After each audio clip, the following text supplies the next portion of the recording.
ప్రభుదినంలో ఆరాధన చేరువచ్చినటువంటి సహోదరి సహోదరులకు పిల్లలకు మన ప్రభు యేసుక్రీస్తు వారి నామములో వందనాలు తెలియజేస్తా ఉన్నాను. ఆది సంఘము ప్రారంభాన్ని గురించి మనం ఆలోచన చేసినప్పుడు పెంతెకొస్తు దినాన పేతురు పరిశుద్ధాత్మ పూర్ణుడై మొదటి సువార్త ప్రసంగం జరిగించిన తర్వాత అక్కడ భక్తి గల యూదులు ఆ విషయాన్ని గ్రహించి మీరు సిలువ వేసిన యేసునే దేవుడు క్రీస్తుగాను ప్రభువుగాను ప్రతిష్ఠించిననే విషయాన్ని వారికి తెలియజేసినప్పుడు వారు వెంటనే తమ హృదయంలో నొచ్చుకొని వారు మేమేం చేయాలని పేతురును కడమ అపోస్తులను అడిగినప్పుడు మీరు మారు మనసు పొంది పాప క్షమాపణ నిమిత్తము ప్రతి ఒక్కరూ యేసునామమున బాప్తిసం పొందుడి అని చెప్పిన తర్వాత బాప్తిసం తీసుకున్నటువంటి మనుషులు వారు ఒక క్రమంలోకి చేర్చబడ్డారు. బాప్తిసం తీసుకున్న వారిని అందరినీ ప్రభువు అనుదినము వారితో పాటు చేరుస్తూ ఉన్నాడు. ఈ యొక్క బాప్తిసం తీసుకున్నటువంటి ఇంచుమించు 3000 మంది బాప్తిసం తీసుకున్నారు. ఈ సమూహాన్ని ఏమన్నారంటే సంఘము అన్నారు. ఈ సంఘము ఆది సంఘము, క్రైస్తవ సంఘము. ఈ సంఘానికి దేవుడు ఒక చట్టాన్ని ఇచ్చాడు. ఆ చట్టం ఏంటంటే అపోస్తుల కార్య గ్రంథం 2వ అధ్యాయము 42వ వచనంలో వీరు అపోస్తుల బోధ యందును సహవాసమందును రొట్టె విరుచుటెందును ప్రార్థన చేయుటెందును ఎడతెగక యుండిరి. ఎడతెగక అంటే ఎటువంటి గ్యాప్ లేకుండా కంటిన్యూస్గా ఎడతెగక ఉన్నారంట. ఈ యొక్క క్రొత్త నిబంధన చట్టమైనటువంటి ఈ చట్టంలో ముఖ్యమైనటువంటిది ప్రార్థన. ఒక భాగాన్ని మనం చూస్తే అపోస్తుల బోధ మరియు సహవాసము, రొట్టె విరుచడము, వీటితో పాటు ప్రార్థన అనేది కూడా ఒక భాగమైంది. ఈ ప్రార్థన గురించి మనకు గ్రంథం ఏం చెప్తుందంటే మనము ప్రార్థన ఏ విధంగా చేయాలి, ఎవరికి చేయాలి, ఎలా చేయాలి అనే విషయాల్ని ఆలోచన చేసినప్పుడు మొదటి నుంచి చూస్తే మనము సంపూర్ణ భక్తియు మాన్యతయు కలిగి నెమ్మదిగాను సుఖముగాను బ్రతుకు నిమిత్తము అన్నిటికంటే ముఖ్యముగా మనుషులందరి కొరకును, రాజుల కొరకును, అధికారులందరి కొరకును విజ్ఞాపనములను, ప్రార్థనలను, యాచనలను, కృతజ్ఞతాస్తుతులను చేయవలని హెచ్చరించుచున్నాను.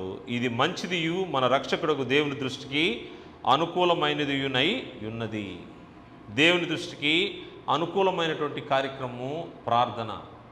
ఇక్కడ పైన చెప్పబడినటువంటి మాట మనం చూస్తే మొదటి వచనంలో మనము సంపూర్ణ భక్తియు మాన్యతయు కలిగి నెమ్మదిగాను సుఖముగాను బ్రతుకు నిమిత్తము అన్నాడు. నెమ్మదిగాను సుఖముగాను బ్రతుకు నిమిత్తము ఏం చేయాలంట? మనుషులందరి కొరకు, రాజుల కొరకు, అధికారులందరి కొరకు చేయవలసినటువంటి కార్యక్రమం ఉంటుంది. అదేంటంటే ప్రార్థన చేయాలి. ఈ ప్రార్థనలో రకాల గురించి అక్కడ తెలియజేస్తూ ప్రార్థన ఇవన్నీ కూడా ప్రార్థన కిందకే వస్తాయి, కానీ వీటిలో ప్రత్యేకమైనటువంటి భాగాలు కనబడతాయి. ఇందులో విజ్ఞాపన ఉంది, యాచన ఉంది, కృతజ్ఞతాస్తుతి ఉంది. 3 రకాలుగా మనం చూస్తున్నాం. ఇక్కడ ప్రార్థన అనే ఒక జనరల్ టాపిక్ నుంచి ఇందులో ప్రత్యేకమైనటువంటి 3 విషయాలు మనం చూడొచ్చు. ఒకటి విజ్ఞాపన, రెండవది యాచన, మూడవది కృతజ్ఞతాస్తుతులు. ఇవన్నీ కూడా మనము సమర్పించేటప్పుడు ఇవి ప్రార్థన కిందకి వస్తాయి. ప్రార్థన యందు ఎడతెగకుండా అంటే ఇవన్నీ కూడా మనము రెగ్యులర్గా చేయాల్సిన బాధ్యత కలిగి ఉన్నాము. వీటిలో మనం చూస్తే ప్రార్థన అనగానే మనకు ఏంటి అని మనం ఆలోచన చేస్తే ప్రార్థన యొక్క నిర్వచనము మొరపెట్టడము, బ్రతిమాలుకోవడము, లేకపోతే ఇంకా మంచిగా చెప్పాలంటే దీనాలాపన చేయడం. ప్రార్థన అంటే దీనాలాపన చేయడం. ఆ ప్రార్థన వినే వ్యక్తి మన యొక్క మొరను ఆలకించే విధంగా ఆ స్థాయిలో మనము ఆలాపన చేయడం, దీనాలాపన చేయడం, దీన్ని ప్రార్థన అన్నారు. దాని తర్వాత యాచన అనే మాట మనం చూస్తే యాచన అనేది వ్యక్తిగతంగా మన కొరకు మనం చేసుకునే ప్రార్థనని యాచన అన్నారు. యాచన అంటే యాచకత్వం చేయడం అంటే ఏంది? యాచించడం అంటే అడుక్కోవడం.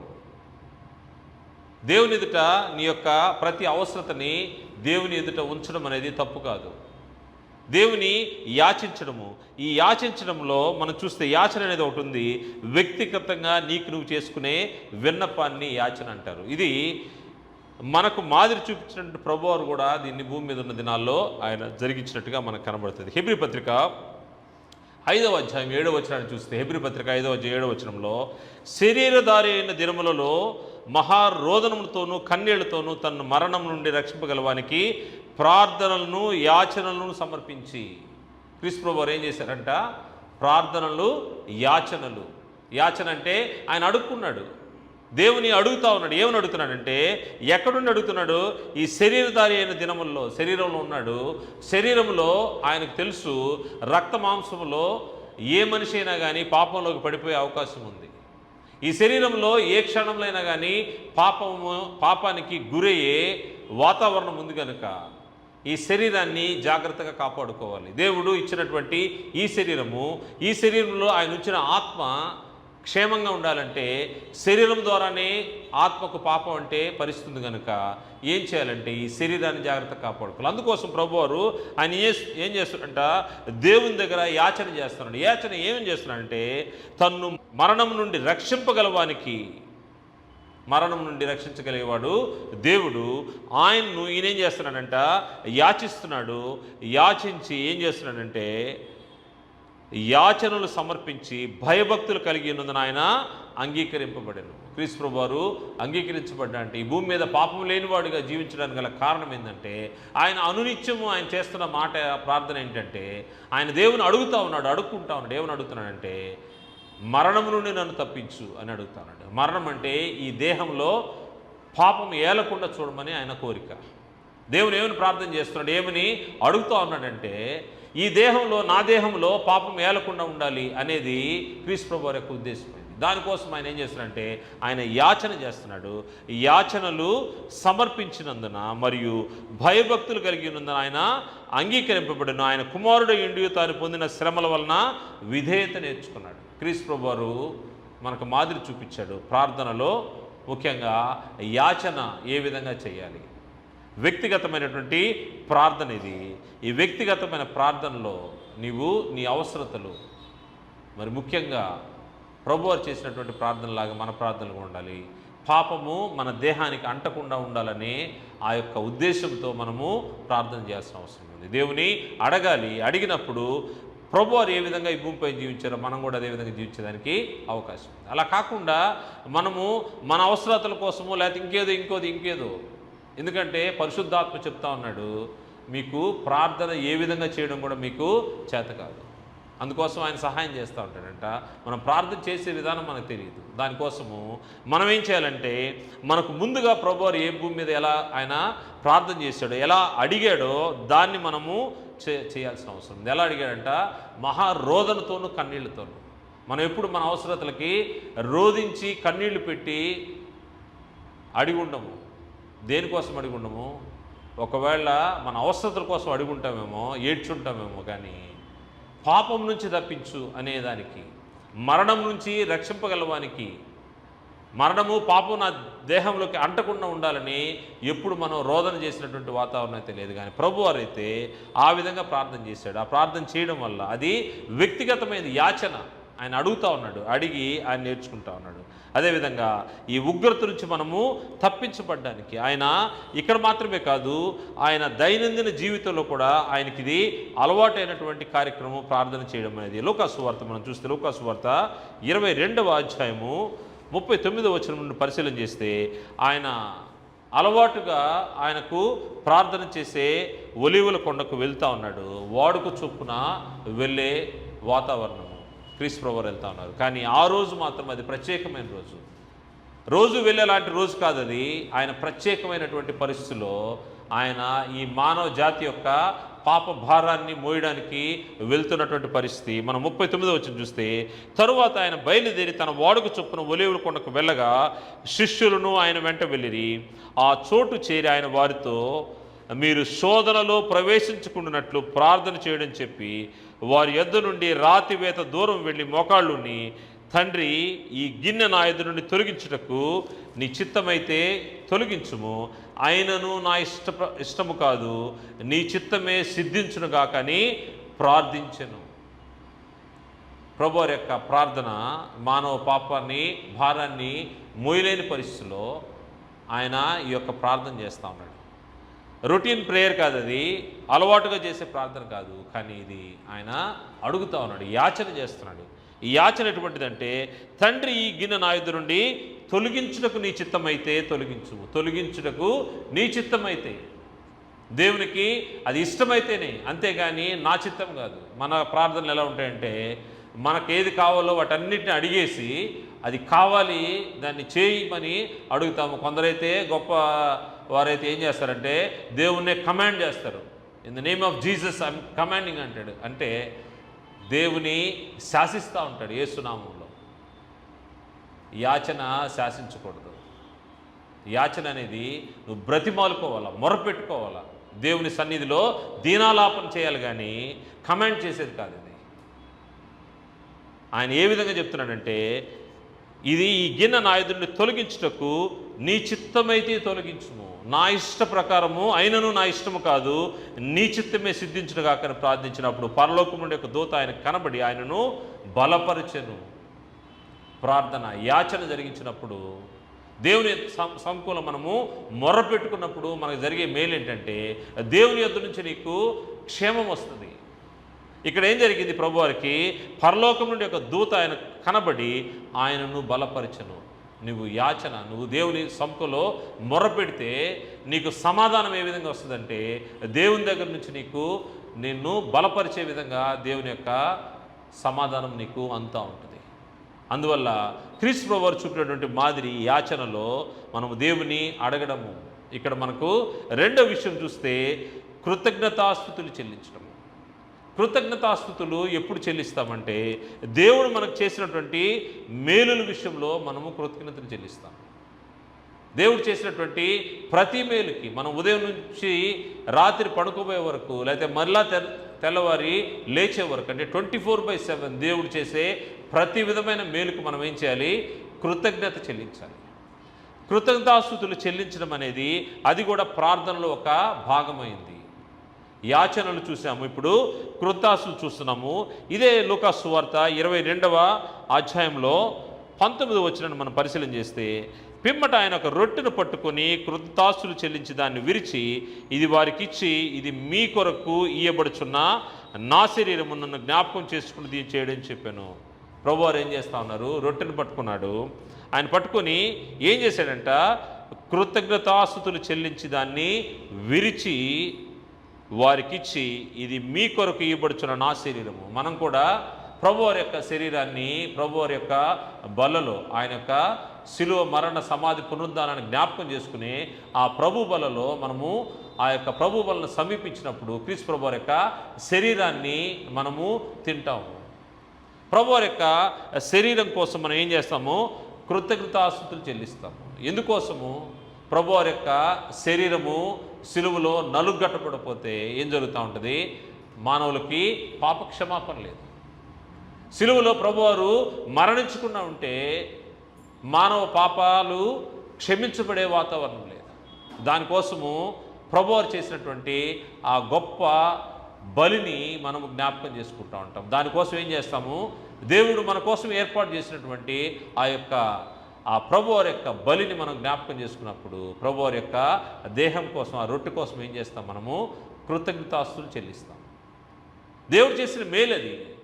దేవుడు లోకాన్ని ప్రేమించి తన ప్రియకుమారుణ్ణి ఈ భూమి మీదకి పంపాడు. ఎవరైతే ఆయన నామందు విశ్వాసం ఉంచుతారో వారు నశింపక నిత్య జీవం పొందినట్లు ఆయనను అనుగ్రహించినని మనకు యోహాను సువార్తలో తెలియజేయబడ్డారు. ఆయన ప్రియకుమారుని మన కోసం పంపించాడు. దానికి మనం ఏమై ఉండాలి, కృతజ్ఞత కలిగిన వారమై ఉండాలి. దానికోసం మనము కృతజ్ఞతాస్తుతులు చెల్లించాల్సిన అవసరం. ఈ ప్రభు బల యుద్ధ మనం చేసే ఈ కార్యక్రమం ఇంత మాత్రమే కాదు, మన జీవితంలో జరిగే ప్రతి విధమైన మేలు, నీకు చేసే ఏ మేలైనప్పటికీ ప్రతిదానికి నువ్వేం చేయాలి, కృతజ్ఞతలు చెల్లించాల్సిన బాధ్యత. క్రైస్తవులుగా, క్రీస్తు యేసునందు రక్షించబడిన వారిగా మనకి బాధ్యత ఉంది, కృతజ్ఞతాస్తుతులు చెల్లించడము. మూడో విషయము విజ్ఞాపన. ప్రార్థనలోనే భాగం ఏది? విజ్ఞాపన. విజ్ఞాపన ఏంటంటే ఇతరుల పక్షంగా మనం చేసేది విజ్ఞాపన. ఈ విజ్ఞాపన ఎలా ఉంటుందంటే మనం చూస్తే మనల్ని అనేక మంది ప్రేయర్ రిక్వెస్ట్ అడుగుతూ ఉంటారు. బ్రదర్ నా కోసం ప్రార్థన చేయండి, లేకపోతే నాకు అనారోగ్యం ఉంది ప్రార్థన చేయండి, లేకపోతే ఇంకేదైనా వారి యొక్క అవసరతల నిమిత్తము ప్రార్థన చేయమని అడుగుతూ ఉంటారు. విజ్ఞాపన స్థానిక సంఘం కోసం, విశ్వాసుల కోసము, విశ్వాసుల కుటుంబాల కోసము, మరి ముఖ్యంగా అన్యజనుల రక్షణ కోసము క్రైస్తవులు ప్రార్థన చేయాల్సిన బాధ్యత ఉంది. విజ్ఞాపన చేయాలి. దేవుని సముఖంలో విజ్ఞాపన చేయడం అనేది అది క్రైస్తవునికి అవసరమైన కార్యక్రమం. నువ్వు ఉదయం లేచినప్పుడు నువ్వేం చేస్తావో ఒకసారి ఆలోచన చేసుకో. ఉదయాన్నే లేచిన వెంటనే ఏదో చెప్పాలి కాబట్టి 4 మాటలు అన్నట్టుగా ప్రార్థన చేసి లేచి నీ కార్యక్రమాల్లో నువ్వు నిమగ్నం అయిపోతున్నావేమో ఆలోచన చేసుకో. నీ మీద ఒక బాధ్యత ఉంది. నువ్వు క్రైస్తవుడివి, క్రీస్తు యేసు యొక్క రక్తంతో కొనబడిన వాడివి కనుక నువ్వేం చేయాలంటే విజ్ఞాపన చేయడం అనేది అది నీ డైలీ రొటీన్లో ఒక పార్ట్ అయి ఉండాల్సిన అవసరం ఉంది. అది నువ్వు ఉదయం చేస్తావా, మధ్యాహ్నం చేస్తావా, సాయంత్రం చేస్తావా, రాత్రి చేస్తావా, నీకు ఎప్పుడు అనుకూల సమయం వస్తే అనుకూల సమయంలో అందరి కొరకు, మనుషులందరి కొరకును, రాజుల కొరకును, అధికారుల కొరకును చేయాల్సిన బాధ్యత మన మీద ఉంది. మరి ముఖ్యంగా అన్యజనుల రక్షణ కొరకు నీవు నేను ప్రార్థన చేయాలి, విజ్ఞాపన చేయాలి. ఈ విజ్ఞాపన చేయడం అనేది ప్రభువారు మనకు నేర్పినటువంటి ఈ పాఠాన్ని మనం చూస్తే విజ్ఞాపన చేయడము ఎలా ఉంటుందంటే రోమపత్రిక 8వ అధ్యాయంలో మనం చూస్తే రోమపత్రిక 8వ అధ్యాయము 26, 27 వచనాలు మనం పరిశీలన చేస్తే, మరియు హృదయములు పరిశోధించువాడు ఆత్మ యొక్క మనసు ఏదో ఎరుగును, ఎలయనగా ఆయన దేవుని చిత్త ప్రకారం పరిశుద్ధుల కొరకు విజ్ఞాపన చేయుచున్నాడు. ఎవరంట? పరిశుద్ధాత్మ విజ్ఞాపన చేస్తున్నాడు. ఎందుకంటే ప్రార్థించడం ఏదో మనకు తెలియనప్పుడు పైన చెప్పండి మాట 26 చూస్తే, అటువలే ఆత్మయు మన బలహీనతను చూచి సహాయం చేస్తున్నాడు. ఇందాక చెప్పుకున్నాం కదా, మనకు ప్రార్థన చేయడం చేత కాదని, ఏమి అడగాలో ఎలా ప్రార్థన చేయాలో మనకు అర్థం కాదు, మనకు తెలియదు. దాన్ని బట్టి పరిశుద్ధాత్మ ఏం చేస్తున్నాడంటే అటువలే ఆత్మయు మన బలహీనత చూసి సహాయం చేస్తున్నాడు. ఏలనగా మనము యుక్తముగా ఎలాగో ప్రార్థన చేయవలనో మనకు తెలియదు, కానీ ఉచ్చరింప శక్యము కాని మూలుగులతో ఆ ఆత్మ తానే మన పక్షముగా విజ్ఞాపన చేయించున్నాడు. మన పక్షంగా ఎవరు విజ్ఞాపన చేస్తున్నారంట? పరిశుద్ధాత్మ. నువ్వు బాప్తిసం తీసుకున్న రోజున దేవుని ద్వారా పొందినటువంటి ఈ వరము పరిశుద్ధాత్మ నీలో ముద్రించబడి ఉంటాడు. ఆయన ఏం చేస్తూ ఉంటాడంటే నీకు ప్రార్థన నేర్పిస్తూ ఉంటాడు. నువ్వు ప్రార్థన చేయలేని పక్షంలో ఆయన ఏం చేస్తుంటాడు?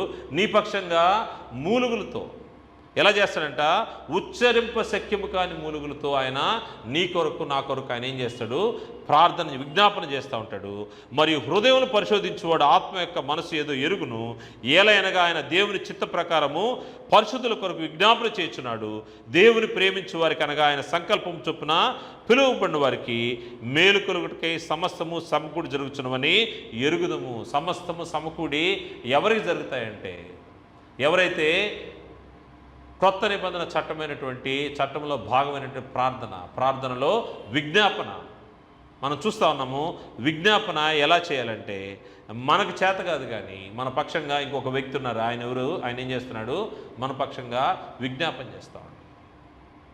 ఇతరుల కొరకు చేసేది విజ్ఞాపన. ఇదే రోమపత్రిక మనం చూస్తే 31 నుంచి మనం పరిశీలన చేస్తే, ఇట్లుండగా ఏమందుము, దేవుడు మన పక్షమునుగా మనకు విరోధి ఎవడు? తన సొంత కుమారుని అనుగ్రహించుటకు వెనుతీక మన అందరి కొరకు ఆయనను అప్పగించిన వాడు ఆయనతో పాటు సమస్తమును మనకెందుకు అనుగ్రహింపడు? దేవుని చేత ఏర్పరచబడిన వారి మీద నేరం మోపువాడెవడు? నీతిమంతులుగా తీర్పు తీర్చువాడు దేవుడే. శిక్ష విధించువాడెవడు? చనిపోయిన క్రీస్తు యేసే. అంతేకాదు మృతుల్లో ఉండి లేచిన వాడును దేవుని కుడిపార్శ్వన ఉన్నవాడును మన కొరకు విజ్ఞాపనము కూడా చేయువాడును ఆయనే. ఇక్కడ మన కొరకు ఎవరెవరు చేస్తున్నారంట? పరిశుద్ధాత్మ మన కోసము మనకు ప్రార్థన చేయడం, విజ్ఞాపన చేయడం తెలియదు, మన పక్షంగా ఆయన విజ్ఞాపన చేస్తున్నాడు. ఇక్కడ ఇంకొక ఆయన వచ్చేసాడు, మన రక్షకుడైనటువంటి క్రీస్తు ప్రభువారు. క్రీస్తు యేసే. అంతేకాదు మృతుల్లోండి లేచిన వాడును దేవుని కుడిపార్శ్వన ఉన్నవాడును మన కొరకు విజ్ఞాపనము చేయువాడును ఆయనే. క్రీస్తు ప్రభువారు కూడా మన కొరకు విజ్ఞాపన చేస్తాడు.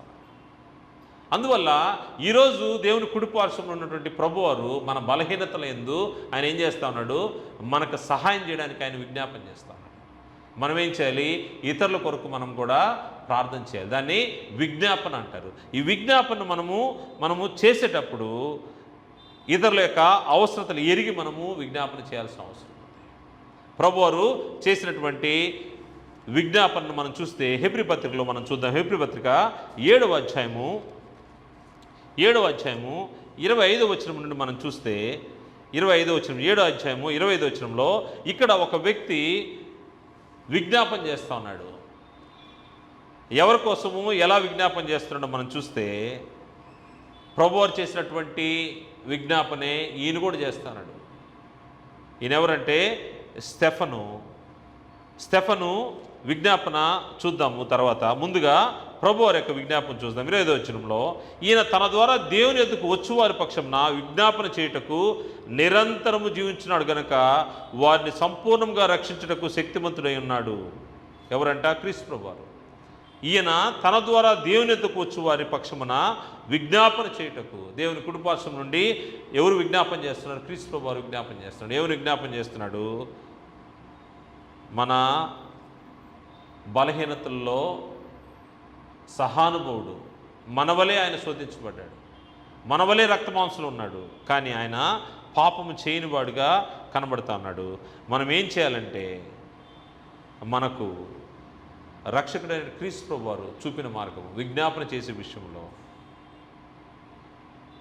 హెబ్రీ పత్రిక 4వ అధ్యాయము 14వ వచనంలో ఆకాశ మండలం గుండా వెళ్ళిన దేవుని కుమారుడు యేసు అను గొప్ప ప్రధాన యాజకుడు మనకున్నాడు గనక మనం ఒప్పుకుని దాన్ని గట్టిగా చేపట్టుకుందాము. మన ప్రధాన యాజకుడు మన బలహీనతలందు మనతో సహానుభవం లేనివాడు కాడు కానీ సమస్త విషయంలో మన వల్లనే శోధింపబడినను ఆయన పాపం లేనివాడుగా ఉండెను.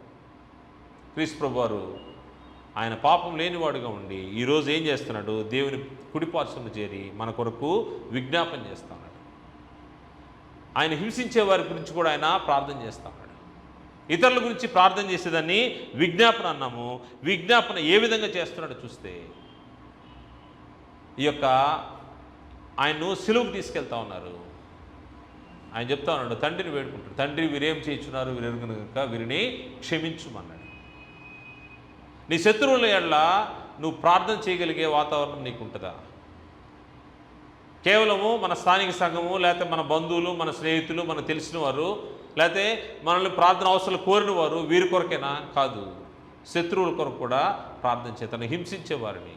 అదే విషయాన్ని ప్రభువారు ఏ విధంగా జరిగించాడో దాన్ని స్టెఫన్ కూడా తన మీద రాళ్ళు రువి చంపుతున్నప్పుడు ఆయన కూడా ఏం చెప్తున్నాడు? ప్రభువారు చేసినటువంటి ప్రార్థనే చేస్తున్నాడు. వీరేం చేస్తున్నారు వీరెరుగురు కనుక వీరిని క్షమించుమని ప్రార్థన చేస్తున్నాడు. ఇది విజ్ఞాపన. ఈ విధంగా విజ్ఞాపన చేయాల్సిన బాధ్యత మన మీద ఉంది.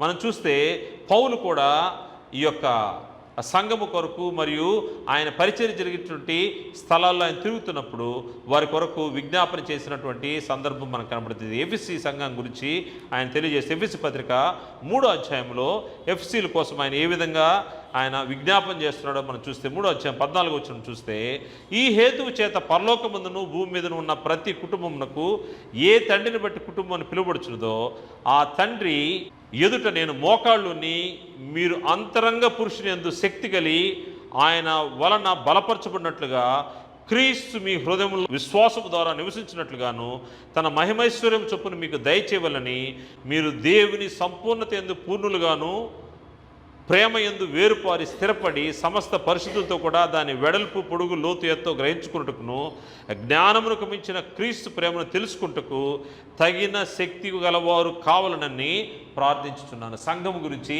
ఎంత భారం ఉందో పౌలు గారికి మనం చూస్తే ఈ యొక్క భారాన్ని ఆయన చెప్తున్నాడు. ఎన్ని విషయాల్లో చూస్తే వారికి కావాల్సిన అన్ని విషయాలను అక్కడ పొందుపరుస్తూ ఉన్నాడు.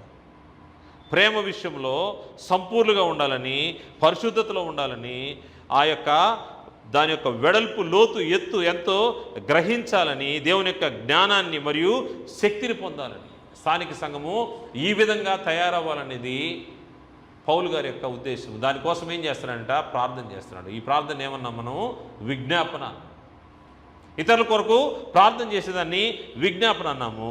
మరియు కొలసి పత్రికలో కూడా మనం చూస్తే కొలసి పత్రిక 1వ అధ్యాయము 9వ వచనం మనం చూస్తే అక్కడ కూడా పౌలు గారి యొక్క ప్రార్థన మనకు కనబడుతుంది. 9వ వచనం నుండి 12 మొత్తం కలిసి ఉన్నాయి. వాటిలో మనం చూస్తే పైనుంచి చదువుతాను. అందుచేత ఈ సంగతి విన్నాటుండి మేమును మీ నిమిత్తము ప్రార్థన చేయటం మానక మీరు సంపూర్ణ జ్ఞానమును ఆత్మ సంబంధమైన వివేకము గలవారును ఆయన చిత్తమును పూర్ణముగా గ్రహించిన వారునై ప్రతి సత్కార్యంలో సఫలగుచు దేవుని విషయమైన జ్ఞానముందు అభివృద్ధి పొందుచు అన్ని విషయంలో ప్రభువును సంతోషపెట్టినట్లు ఆయనకు తగినట్టుగా నడుచుకొని వలననియు ఆనందముతో కూడిన పూర్ణమైన ఓర్పును దీర్ఘశాంతమును కనపరచినట్లు ఆయన మహిమ శక్తిని బట్టి సంపూర్ణ బలంతో బలపరచబడినను తేజోవాసులైన పరిశుద్ధుల స్వాస్థ్యంలో పారివారమగుటకు మనల్ని పాత్రులుగా చేసిన తండ్రికి మీరు కృతజ్ఞతాస్తులు చెల్లింపవలననియు దేవుని బతిమాలుచున్నాను. దేవుని దగ్గర ఈయన ఏం చేస్తా ఉన్నాడు? గోజారుతా ఉన్నాడు. విజ్ఞాపన ఎలా చేస్తున్నాడు? బతిమాలుతా ఉన్నాడు. ఈ స్థానిక సంఘంలో సభ్యులకి ఇటువంటి జ్ఞానాన్ని దయచేయమని, ఇటువంటి ఓర్పును, దీర్ఘశాంతాన్ని, శక్తిని, బలాన్ని, వీరు తేజవాసులైనటువంటి పరిశుద్ధుల స్వాస్థ్యంలో పాలిభాగస్తులై ఉన్నారు. వీరు తప్పిపోకుండా ఉండాలా, వారికి శక్తి కావాలని దేవునికి ప్రార్థన చేస్తున్నాడంట. అదేవిధంగా ఆ విధంగా తయారు చేసిన మీ గురించి ఆయన కృతాస్తులు కూడా చెల్లిస్తున్నాడని ఆయన చెప్తా ఉన్నాడు.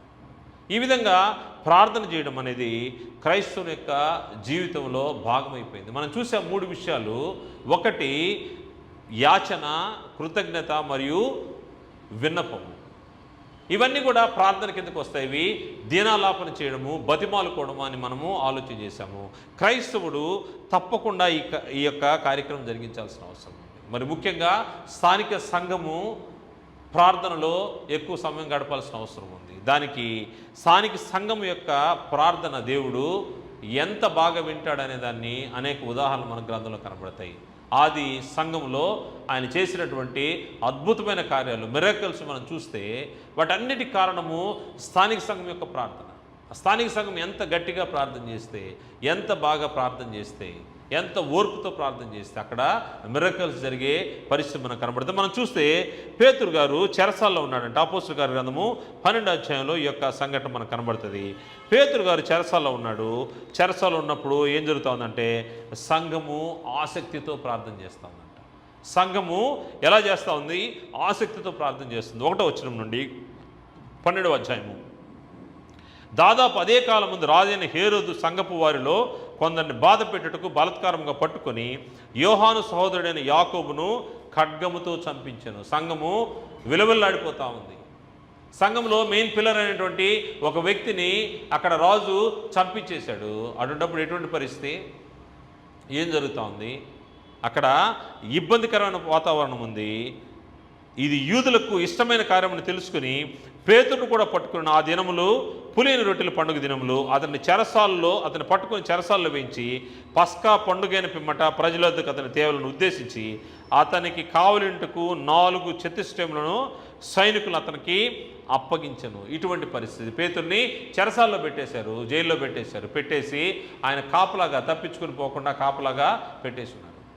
ఈ సమయంలో పేతురు మెయిన్ క్యాండిడేట్. ఆ యొక్క ఆది సంఘంలో అపోస్తలుడు ఆయన బంధించబడిపోయాడు. ఇటువంటి సందర్భంలో సంఘం ఏం చేస్తుందంటే, సంఘము చేస్తున్న పని 5వ వచనంలో మనం చూస్తే పేతురు చెరసాలలో ఉంచబడెను. సంఘమైతే అతని కొరకు అత్యాసక్తితో దేవునికి ప్రార్థన చేయించుండెను. సంఘం ఏం చేస్తూ ఉంది?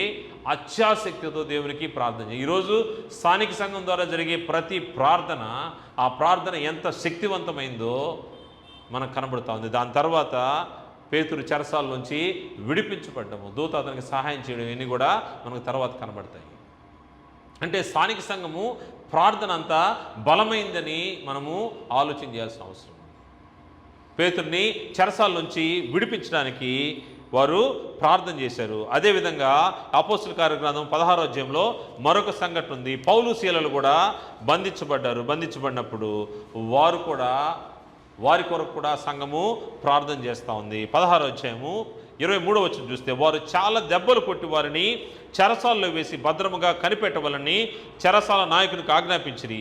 అతడు అట్టి ఆజ్ఞను పొంది వారిని లోపల చెరసాల్లోకి త్రోసి వారి కాళ్లకు బొండ వేసి బిగించిన. అయితే మధ్యరాత్రి వేళ పౌలును శీలను దేవునికి ప్రార్థించుచు కీర్తనలు పాడుచుండ్రి, ఖైదీలు విరుచుండిరి. అప్పుడు అకస్మాత్తుగా అకస్మాత్తుగా మహాభూకంపం కలిగెను, చెరసాల పునాదులు అదిను, వెంటనే తలుపులను తెరుచుకొనెను, అందరి బంధకమును ఊడెను. ఎప్పుడైతే స్థానిక సంఘము దేవుణ్ణి మొరపెడుతుందో అక్కడ ఆశ్చర్యకార్యాలు జరుగుతాయి. ఇవి మన జీవితంలో కూడా అనేక సందర్భాల్లో మనకు అనుభవమైనవి. మనం సహోదరుల కొరకు ప్రార్థన చేసినప్పుడు దేవుడు వారి పట్ల చూపినటువంటి కృపను మనం చూస్తే మనకు ఆశ్చర్యం వేస్తుంది. డాక్టర్లకే అందినటువంటి జబ్బులు అనేకం నయమైనాయి ప్రార్థన వల్ల. మనం ఊహించినటువంటి అనేక కార్యాలు మనం దేవుని సముఖంలో ప్రార్థన చేసి గోజారినప్పుడు వాటికి సమాధానం వచ్చినటువంటి సందర్భాలు అనేక ఉన్నవి. కారణం ఏంటంటే దేవుడు ప్రార్థనలో అంత శక్తిని ఉంచాడు. ఎవరైతే ఆయన నామంలో ప్రార్థన చేస్తారో ప్రార్థన చేసినప్పుడు ఆ ప్రార్థనకు ఆయన జవాబిస్తూ ఉంటాడని గ్రంథము తెలియజేస్తోంది. మరియు మనం ప్రార్థన దేవుని దగ్గరికి చేరడము చేరకపోవడం అనేది అనేక సందర్భాల్లో మనం చూస్తూ ఉంటాం. అనేకసార్లు మనం ప్రార్థన చేస్తాం కానీ మన ప్రార్థనలకు జవాబు రాదు. మన ప్రార్థనలకు జవాబు రాదు. జవాబు రాకపోతే ఏమనుకుంటామంటే ఎన్ని రోజుల నుంచి ఎన్ని నెలల నుంచి ప్రార్థన చేస్తూ ఉన్నాము కానీ ఏంటి దేవుడు మనకు సమాధానం ఇవ్వట్లేదు, ఎందుకు ఈ యొక్క నా ప్రార్థన దేవుడు అంగీకరించలేదు అంటే దానికి యెషయా గ్రంథకర్త తెలియజేస్తున్నాడు. యెషయా గ్రంథము 59వ వచనంలో 59వ అధ్యాయం 1వ వచనం చూస్తే, రక్షింపనేరకు ఉండినట్లు యెహోవా హస్తము కురుచు కాలేదు, విననేరకు ఉండినట్లు ఆయన చెవులు మందము కాలేదు. నీ ప్రార్థనలు వినలేకపోవడానికి ఆయన చెవులేమి మందం కాలేదు, కానీ మీ దోషములు మీకును మీ దేవునికి అడ్డముగా వచ్చను, మీ పాపములు ఆయన ముఖమును మీకు మరుగుపరచను కనుక ఆయన ఆలకింపుకున్నాడు. పాపములు ఏం చేస్తున్నాయి? దేవుని దగ్గరికి నీ ప్రార్థన పోనీయకుండా ఆపేస్తూ ఉన్నాయి. నీ ప్రార్థన దేవుని దగ్గరికి ఎందుకు వెళ్ళట్లేదు అంటే దానికి కారణము పాపములు, దోషములు ఏమవుతున్నాయంట, దేవుని దగ్గరికి పోకుండా ఆయనకు ముఖాన్ని మరుగు చేస్తూ ఉన్నాయంట. మీ పాపములు ఆయన ముఖమును మీకు మరుగుపరచను అని గ్రంథం తెలియజేస్తూ ఉంది. అందువల్ల ఎందుకోసము నీ యొక్క స్వరము లేకపోతే నీ ప్రార్థన వినబట్టలేదు దేవుని కంటే? మనం అరుస్తున్నాము, బిగ్గరగా ఏడుస్తూ ప్రార్థన చేస్తున్నాము, రోధిస్తున్నాము, కానీ ఆయన దగ్గరికి చేరట్లేదు. కానీ బైబిల్లో చూస్తే ఒక వ్యక్తి చనిపోయాడు, అరవడానికి గొంతు లేదు, శరీరం కదలిక లేదు, చంపబడ్డాడు, చచ్చిపోయి శవం పడిపోయింది. కానీ దేవుడు ప్రతిదాన్ని గమనిస్తూ ఉంటాడు. ఆ చనిపోయిన వ్యక్తి యొక్క రక్తము అరుస్తూ ఉందంట. హేబెలు యొక్క రక్తం యొక్క స్వరము దేవుడు విన్నాడు.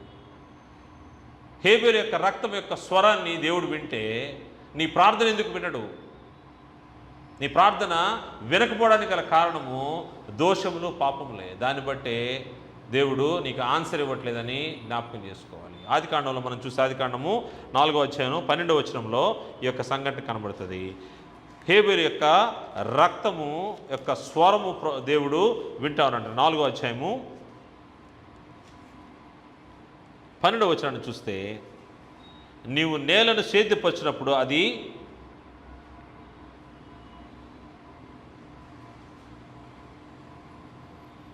10వ వచనంలో, అప్పుడు ఆయన నీవు చేసిన పని ఏమిటి? నీ తమ్ముని రక్తం యొక్క స్వరము నేలలో నుండి నాకు మొరపెట్టుచున్నది. నేలలోండి మొరపెడతావు. రక్తము మొరపెడితే సజీవంగా ఉన్న నువ్వు, దేవుని ఆత్మను కలిగినటువంటి నువ్వు ప్రార్థన చేస్తే నీ ప్రార్థన ఎందుకు దేవుని దగ్గరికి, దేవుని సముఖానికి వెళ్ళట్లేదంటే దోషములు, పాపములు అడ్డంగా వస్తున్నాయంట. దానికోసం ఆయన చనిపోయిన వ్యక్తి యొక్క రక్తము, నీతిమంతుని యొక్క రక్తము యొక్క స్వరాన్ని వింటా ఉన్నాడు దేవుడు.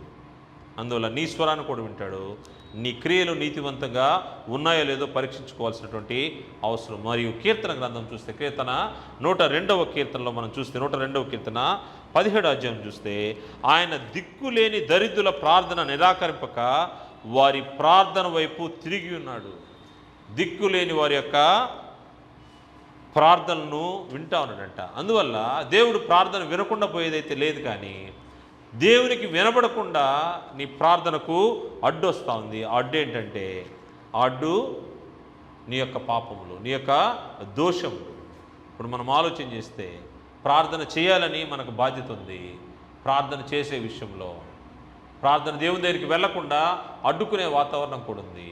ఇప్పుడు నువ్వు ఎలా, ఎక్కడ, ఎవరికి ప్రార్థన చేయాలనే విషయం తెలుసుకోవాల్సిన అవసరం ఉంది. ఎందుకంటే ప్రార్థనలో లోపాలు ఉండొచ్చు. పరిశుద్ధాత్మ చెప్పిన విషయం కూడా మనం చూస్తే, మనం ప్రార్థన చేయడం ఎలాగో మనము తెలియని వారం అంట. అందుకోసం ఆయన ఉచ్చరింప శక్యము కానీ మూలుగులతో ఆయనే మనకు సహాయం చేస్తున్నాడు అన్నప్పుడు మనం ఎలా ప్రార్థన చేయాలి? ప్రార్థన చేయాలని బాధ్యత ఇవ్వబడింది. ఈ ప్రార్థన ఎలా చేయాలి, ఎవరు చేయాలని ముందుగా మనం ఆలోచన చేస్తే, ప్రార్థన ప్రతి ఒక్కరు చేయాలి. స్త్రీ అని పురుషుడిని భేదం లేదు, అందరూ కూడా ప్రార్థన చేయాలి. ఈ ప్రార్థన ఎలా చేయాలంటే, అందరూ ఎప్పుడు చేయొచ్చు అంటే, వ్యక్తిగతమైన ప్రార్థన, అది స్త్రీలు అవ్వచ్చు, పురుషులు అవ్వచ్చు, అందరూ కూడా వ్యక్తిగత ప్రార్థన, పర్సనల్ ప్రేయర్. వ్యక్తిగతంగా ప్రతి ఒక్కరు కూడా దేవునికి ప్రార్థన చేయవచ్చు. రెండో విషయము, కుటుంబంలో అందరూ చేయవచ్చు. కుటుంబంలో అందరూ ప్రార్థన చేసేదానికి అవకాశం ఉంది. అంటే రక్షించబడినట్టు పురుషుడు ఉన్నప్పుడు కాకుండా మిగతా సమయంలో తల్లి, పిల్లలు ఉంటారు, వారు స్త్రీలు కూడా ప్రార్థన చేయొచ్చు అటువంటి పరిస్థితుల్లో. మరియు సంఘములోకి వచ్చేసరికి సంఘములో ప్రార్థన కేవలము పురుషులు మాత్రమే చేయాలని బైబిల్ తెలియజేస్తారు.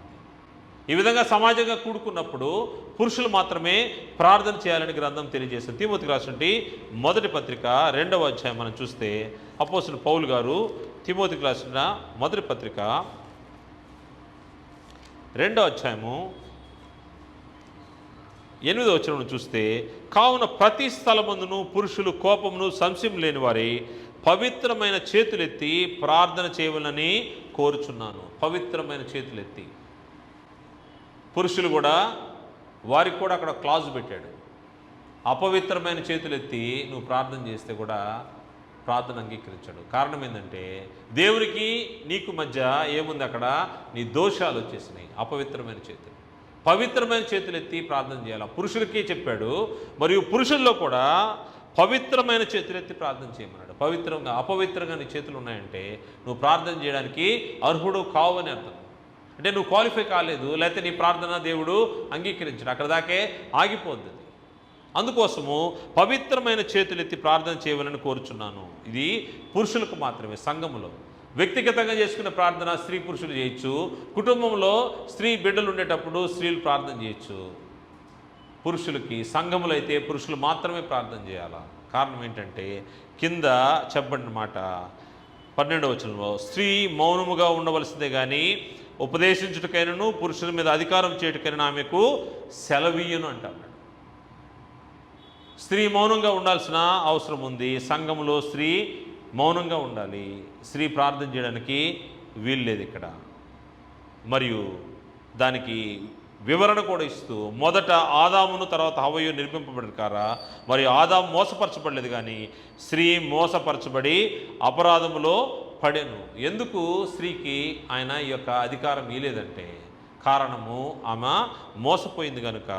ఆ మోసపరచబడిన దాన్ని బట్టి ఆయన దానికోసము ఆ సంఘములో దేవుడు అధికారం ఇవ్వలేదు, లేకపోతే నాయకత్వం ఇవ్వలేదు. అందువల్ల స్త్రీ మౌనంగా ఉండాల్సిన పరిస్థితి ఉంది. స్త్రీలు ఏ విధంగా నేర్చుకోవాలి అనే విషయాన్ని గురించి ఆలోచన చేస్తే, కొరింథీయులకు రాసినటువంటి మొదటి పత్రిక 14వ అధ్యాయము 34, 35 వచనాలు చూస్తే, కొరింథీయులకు రాసిన మొదటి పత్రిక 14వ అధ్యాయము 34వ వచనం చూస్తే, స్త్రీలు సంఘముల్లో మౌనముగా ఉండవలను, వారు లోబడి ఉండవలసిందే కానీ మాటలాడుటకు వారికి సెలవు లేదు. సంఘములో స్త్రీ మాట్లాడడానికి సెలవు లేదు. మాట్లాడడానికి సెలవు లేదంటే ప్రార్థన చేయడానికి కూడా సెలవు లేదని అర్థం. స్త్రీ మౌనంగా ఉండాల్సిందే. ఇలాగూ ధర్మశాస్త్రమును చెప్పుచున్నది, వారు ఏమైనాను నేర్చుకొని కోరిన ఎడల. ఒకవేళ వాళ్ళకి ఏదైనా డౌట్స్ ఉన్నాయి, ఏం చేయాలి? ఆరాధన సమయంలో సమాజం కూడినప్పుడు ఈ విధంగా ఎదురుగా చేరి మాట్లాడేదానికి అవకాశం లేదు. స్త్రీ మౌనంగా ఉండవలనే కానీ ఆమె మాట్లాడకూడదు. మరియు ఇంట తమ తమ భర్తలను అడగవలను. సంఘములో స్త్రీ మాట్లాడుట అవమానము. సంఘములో స్త్రీ మాట్లాడుట అవమానము. ఈ అవమానమైనటువంటి వాతావరణాన్ని ఎరిగిన వ్యక్తులు స్త్రీ సంఘంలో మాట్లాడితే అవమానం అనుకుంటే, స్త్రీ సంఘంలో మాట్లాడే స్థలంలో కూర్చున్న వారిని ఏమనాలో మనం ఆలోచన చేసుకోవచ్చు. ఈరోజు ఇదే బైబిల్ పట్టుకొని అనేక మంది స్త్రీలు సంఘంలో మాట్లాడుతున్నారు, సమాజాల్లో మాట్లాడుతూ ఉన్నారు. ఇది దేవునికి అంగీకారమైంది కాదు. ఆయన ఏం చెప్తున్నాడంటే, స్త్రీ సంఘములో స్త్రీ మాట్లాడట అవమానము అన్నాడు. ఎవరికి అవమానము? దేవునికి అవమానం. అందువల్ల స్త్రీ మాట్లాడడానికి వీల్లేదు. స్త్రీ ఎక్కడ తన పని ఉందో దాన్ని మాత్రమే జరిగించాలి. స్త్రీకి ప్రత్యేకమైన పనులు ఏర్పాటు చేశాడు. దేవుని సంకల్పంలో స్త్రీ పాత్ర ఉంది. ఆమె ఏమి చేయాలో దాన్ని చేయడానికి అర్హురాలు, కానీ సంఘంలో కాదు. సంఘంలో తనకి ఇవ్వబడిన బాధ్యత ఏముందో, పరిచర్య ఉంటే పరిచర్య, సహకరించడం అయితే సహకరించడం, ఇటువంటి పనులు ఉన్నాయి. పని లేదని చెప్పట్లేదు, కానీ ఏ పని అప్పచెప్పబడిందో దాన్ని మాత్రం చేయాలి. ప్రార్థన చేయొద్దంటే ప్రార్థన చేయొద్దు, మాట్లాడొద్దంటే మాట్లాడద్దు. ఇవన్నీ కూడా జాగ్రత్తగా ఉండాల్సిన అవసరం ఉంది. అందువల్ల ప్రార్థన ఎక్కడ చేయాలని మనం ఆలోచన చేస్తే, వ్యక్తిగతంగా ఎవరు చేయాలని ఆలోచన చేస్తే, వ్యక్తిగతంగా స్త్రీలు పురుషులు అందరూ చేసుకోవచ్చు. సంఘములు అయితే పురుషులు మాత్రమే, సమాజంగా కూడినప్పుడు పురుషులు మాత్రమే ప్రార్థన చేయాల్సిన అవసరం ఉంది. అందుకోసము ఈ యొక్క ప్రార్థన తెలియనప్పుడు ప్రభువారు తన శిష్యులకు ఒక ప్రార్థన నేర్పించాడు. ఆ ప్రార్థనలో ఒక మాట ఉంది. ఈ ప్రార్థన చేయడం ఎలా అనేదాన్ని ఆలోచన చేస్తే, మత్తయి సువార్త 5వ అధ్యాయంలో ప్రభువారు ఒక ప్రార్థన నేర్పిస్తూ ఉన్నారు. ఆ నేర్పించినప్పుడు ఆ ప్రార్థనలో కూడా మనము గుర్తుపెట్టుకోవాల్సింది ఒకటి ఉంది. ఆయన ప్రార్థన చేసే విషయంలో వేషధారులుగా ఉండొద్దని, మరియు మనుషులు కనబడే విధంగా నువ్వు ప్రార్థన చేయొద్దని చెప్తున్నాడు. 5వ అధ్యాయం 5వ వచనం, మరియు మీరు ప్రార్థన చేసినప్పుడు వేషధారుల వలె ఉండవద్దు, మనుషులు కనబడవలనని సమాజ మందిరంలోనూ వీధులలో మూలల్లోనూ నిలిచి ప్రార్థన చేయుట వారికి ఇష్టము, వారు తమ ఫలము పొందిన నిశ్చయముగా మీతో చెప్పుచున్నాను అని చెప్పి ప్రార్థన ఎలా చేయాలో ఎక్కడ చేయాలో చెప్తున్నాడు. నువ్వు ప్రార్థన చేయనప్పుడు నీ గదిలోనికి వెళ్ళి తలుపులు వేసి రహస్యమందున నీ తండ్రికి ప్రార్థన చేయము. రహస్యమందున నీ తండ్రికి ఏం ప్రార్థన చేయాలంట? నీ గదిలోనికి వెళ్ళి తలుపులు వేసుకొని ప్రార్థన చేయాలి, జనాలకు అందరూ కనబడే విధంగా కాదని చెప్తూ, అప్పుడు రహస్యమందు చూచు నీ తండ్రి నీకు ప్రతిఫలం ఇచ్చును. అదేవిధంగా అన్ని జనుల వలె ప్రార్థన చేయకూడదు అంటా ఉన్నాడు. మరియు మీరు ప్రార్థన చేయనప్పుడు అన్ని జనుల వలె వ్యర్థమైన మాటలు వచింపవద్దు. వ్యర్థమైన మాటలు. కొంతమంది ప్రార్థన స్టార్ట్ చేస్తే ఏ సందర్భము ఎక్కడ ఎందుకోసం ప్రార్థన చేస్తున్నారో మర్చిపోతారు. మర్చిపోయి గంటలు గంటలు ప్రార్థన చేస్తారు. సందర్భాన్ని బట్టి ఏ పని కోసము ఏ విషయం కోసం మీకు ప్రార్థన ఇచ్చారో దాన్ని మాత్రమే జరిగించాలి.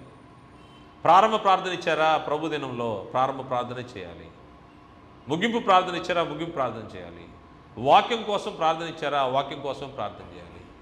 లేదు కృతదాసులు చెల్లించమని రొట్టె కొరకు కృతజ్ఞతలు చెల్లిమంటే కృతజ్ఞతలే చెల్లించాలి. రసపాత్ర కొరకు అంటే రసపాత్ర కొరకు. లేదు ఒక వ్యక్తికి అనారోగ్యంగా ఉంది, అతని గురించి ప్రార్థన చేయాలంటే సందర్భాన్ని గమనించేయాలి. దీర్ఘమైనటువంటి ప్రార్థనలు మనం చేయకూడదు. ఎప్పుడు చేయకూడదు అంటే ఇక్కడ చెప్తున్నాడు, విస్తరించి మాట్లాడటం వలన తమ మనవి వినబడిన వారు తలంచుచున్నారు, మీరు వారు వలె ఉండకూడదు. విస్తరించి మాట్లాడడం అంటే ఎక్కువసేపు చేస్తే నేను చేసింది గొప్ప ప్రార్థనని ఆలోచన చేస్తారేమో. అది నీ వ్యక్తిగత ప్రార్థనలు నువ్వు చేసుకోవచ్చు. ఎందుకంటే నువ్వు ఆజ్ఞాపించబడ్డావు మనుషులందరి కొరకు, రాజుల కొరకు, అధికారుల కొరకు ప్రార్థన చేయాలనే బాధ్యత ఉన్నప్పుడు అది ఎప్పుడు చేయాలి? నువ్వు ఒంటరిగా వ్యక్తిగతంగా ఉండేటప్పుడు నువ్వు గంట చేసుకున్నా కానీ ఇబ్బంది లేదు. అరగంట గంట ఎంతసేపు చేసుకోవచ్చు, అది నీ ఇష్టం. కానీ సంఘంలో ప్రార్థన ఇచ్చారనుకోండి, వాక్య సందేశం కోసం ప్రార్థన ఇస్తే అరగంట నువ్వు ప్రార్థన చేస్తే దాని తర్వాత ఏమైపోతుంది? వాక్య పరిచయం చేసి ఆయన ఇంక వాక్యం చెప్పేదానికి అవకాశం ఉండదు. అది గమనించి చేయాలి. అందుకోసమే విస్తరించి మాట్లాడటం వలన తమ మనవి వినబడినని వారు తలంచున్నారు. అన్యజనులు చేస్తారంట వ్యర్థమైన మాటలు వచింపవద్దు. ప్రార్థన చేసేటప్పుడు ఇవన్నీ జాగ్రత్తగా ఎలా ప్రార్థన చేయాలని దాన్ని ప్రభువు నేర్పిస్తూ ఆయన చెప్తున్నాడు 9వ వచనంలో, కాబట్టి మీరు ఎలాగూ ప్రార్థన చేయుడి, పరలోకమందున మా తండ్రి నీ నామం పరిశుద్ధపరచబడును గాక. ప్రభుకి ప్రార్థన చేసేటప్పుడు పరలోకమందున మా తండ్రి అని మనము ఉచ్చరించి ప్రార్థన చేయాలి. ఈ యొక్క ప్రార్థనలో ప్రభు వారు భూమి మీద రోజుల్లో చెప్పిన మాట కనుక, నీ రాజ్యము వచ్చును గాక అనే పదము మనము ఈరోజు అడగాల్సిన అవసరం లేదు. ఎందుకంటే ఇది క్రీస్తు ప్రభు వారు భూమి మీద ఉన్నప్పుడు జరిగినటువంటి నేర్పినటువంటి ప్రార్థన. ఈరోజు దేవుని యొక్క రాజ్యము ఈ భూమి మీద క్రీస్తు సంఘంలో దేవుని యొక్క పరిపాలన కొనసాగుతూ ఉంది. క్రీస్తు ప్రభు యొక్క అధికారం కింద ఇక్కడ కొనసాగుతూ ఉంది. అందువల్ల దేవుని యొక్క రాజ్యము వచ్చింది. నీ రాజ్యం వచ్చును గాక వచ్చింది. ఎప్పుడు వచ్చిందంటే క్రీస్తు ప్రభు వారు ఎప్పుడైతే పరలోకానికి వెళ్ళారో, వెళ్ళి అక్కడ దేవుని కుడిపార్శ్వన పట్టాభిషేకం అయిన తర్వాత పరిశుద్ధాత్మ భూమి మీదకి వచ్చాడు. వచ్చినప్పుడు పెంతెకోస్తు దినాన ఎప్పుడైతే సంఘం ప్రారంభమైందో ఆ రోజు నుంచి భూమి మీద దేవుని యొక్క రాజ్య పరిపాలన కొనసాగుతుంది. ఆ రాజ్య పరిపాలనలో రాజ్య వాసులు ఎవరంటే క్రీస్తు యేసు రక్తం చేత కొనబడినటువంటి ఈ సంఘమే దేవుని యొక్క రాజ్యము. ఇందులో ఉన్నటువంటి వారు దేవుని యొక్క రాజ్య నివాసులు. క్రీస్తు ప్రభు వారు మనకు రాజు, ఆయన అధికారం, ఆయన పరలోకంలో చేరి మనల్ని నడిపిస్తూ ఉన్నాడు. ఆయన అధికారం కింద మనం పనిచేస్తాం. అందువల్ల ఈ పదం మనము అనాల్సిన అవసరం లేదు. రాజ్యం వచ్చును కాకని చెప్పాల్సిన అవసరం లేదు. ఆయన శిష్యులకు చెప్తున్నాడు, నీ చిత్తం పరలోకం ముందు నెరవేర్చున్నట్లు భూమి మీదను నెరవేరును గాక. ఈరోజు పరలోకంలో దేవుని చిత్తం నెరవేర్చబడుతుంది. ఆ చిత్తం భూమి మీద నెరవేర్చబడే స్థలం ఏంటంటే అది క్రీస్తు సంఘమే. క్రీస్తు సంఘంలో దేవుని యొక్క చిత్తము నెరవేర్చబడతా ఉంది. దాన్ని బట్టి పరలోకమందు దేవుని దగ్గర ఆయన చిత్తం ఏ విధంగా నెరవేర్చబడుతుందో భూమిపైన కూడా ఆ చిత్తము నెరవేర్చబడతా ఉంది. అదేవిధంగా అనుదిన ఆహారం కోసము ప్రార్థన చేయమన్నాడు. రుణస్తులను క్షమించే విషయంలో క్షమించమని ప్రార్థన చేయమన్నాడు. ఇటువంటి ప్రార్థన ప్రభువారు నేర్పారు. ఎవరి కోసం ప్రార్థన చేయాలని ఆలోచన చేస్తే నేను హింసించిన వారి కోసం ప్రార్థన చేయాలి. మనం ఇందాక చూసాము, ప్రభువారిని హింసిస్తున్నప్పుడు ప్రభువారు ఏం చెప్తా ఉన్నారు, తండ్రి వీరేం చేస్తున్నారు, వీరు ఎరుగరు కనుక వీరిని క్షమించమన్నాడు. స్టెఫను కూడా అటువంటి ప్రార్థన చేశాడు, వీరేం చేస్తున్నారు, వీరు ఎరుగరు కనుక వీరిని క్షమించము. నువ్వు ఒకవేళ నిన్ను ఎవరైనా ఇబ్బంది పెడుతుంటే నువ్వేం చేయాలి, వారి కొరకు ప్రార్థన చేయాలి. అది నీ బాధ్యత అయింది. హింసించే వారి కోసం ప్రార్థన చేయాలి. మరియు సువార్థికుల కోసం ప్రార్థన, అంటే దేవుని పనిని జరిగించే వారి కోసం ప్రార్థన చేయాల్సిన బాధ్యత ఉంది. సువార్థికులు అనేక చోట్ల దేవుని పక్షంగా దేవుని యొక్క జ్ఞానాన్ని ఈ లోకానికి తెలియజేస్తూ అనేక ఆత్మలను రక్షించే బాధ్యతలో సువార్థికులు, దేవుని యొక్క సేవకులు, దైవజనులు ఉంటారు. వారి కోసం ప్రార్థన చేయాలి. నీ ప్రార్థనలు ఎవరు ఉండాలంటే అన్ని జనులని రక్షించడానికి దేవుని పక్షంగా వెళ్ళే సువార్థికుల కొరకు ప్రార్థన చేయాల్సిన అవసరం ఉంది. ఎప్పుడైతే నువ్వు ఆ విధంగా ప్రార్థన చేస్తావో దేవుని పని విస్తరిస్తూ ఉంటుంది, బలంగా జరిగేదానికి అవకాశం ఉంటుంది. మరియు మనం ఇందా చూసినట్టుగా రాజుల కొరకును అధికారుల కొరకును, మన దేశాన్ని పరిపాలించే అధికారులు, నాయకులు, వారి కొరకు ప్రార్థన చేయాలి. ఎందుకంటే పేదలైన వారికి, లేకపోతే ఈ దేశం మొత్తము శాంతితో నిండి ఉండాలంటే వారు క్షేమమైనటువంటి జ్ఞానయుక్తమైనటువంటి పరిపాలన జరిగించాలి. దానికోసము జ్ఞానాన్ని ఇవ్వమని వారి కొరకు ప్రార్థన చేయాలి. సొలొమోను ప్రార్థన చేసినట్టుగా నీ ప్రజలు నేలుటకు ఏమడిగాడు ఆయన? ఐశ్వర్యాన్ని అడగలేదు, లేకపోతే రథాలను అడగలేదు, గుర్రాలను అడగలేదు, కానీ ఆయన ఏమడిగాడు? జ్ఞానాన్ని అడిగాడు. ఇంత పెద్దదైనటువంటి నీ జనులను ఏలుటకు నాకేమో ఇమ్మన్నాడు? జ్ఞానాన్ని ఇమ్మన్నాడు. ఆ జ్ఞానాన్ని బట్టి ఏం జరిగింది? ఆయన జ్ఞానంతో పాటు సమస్తాన్ని దేవుడు అనుగ్రహించాడు. అదేవిధంగా ఈరోజు దైవజనుల కోసం మనం ఏం చేయాలి? ప్రార్థన చేయాల్సిన అవసరం ఉంది. అధికారుల కోసము, నాయకుల కోసం ప్రార్థన చేయాలి. మరియు రోగుల కోసం ప్రార్థన చేయాలని గ్రంథం తెలియజేస్తోంది. యాకోబు పత్రిక 5వ అధ్యాయం మనం చూస్తే, యాకోబు పత్రిక 5వ అధ్యాయంలో రోగుల కొరకు ప్రార్థన చేసే విధానాన్ని అక్కడ తెలియజేస్తున్నాడు. ఒక వ్యక్తికి రోగం వచ్చిందంటే, లేకపోతే వ్యాధి వచ్చిందంటే, బాధ వస్తే ఏం చేయాలి అనే దాన్ని తెలియజేస్తూ యాకోబు పత్రిక 4వ అధ్యాయము 5వ అధ్యాయం 14వ వచనంలో, మీలో ఎవడైనా రోగి ఉన్నాడా అతడు సంఘపు పెద్దలను పిలిపింపవలను, వారు ప్రభువు నామమున అతనికి నూనె రాచి అతని కొరకు ప్రార్థన చేయవలను. విశ్వాస సహితమైన ప్రార్థన ఆ రోగిని స్వస్థపరచును, ప్రభు అతన్ని లేపును. ఏం చేయాలంట?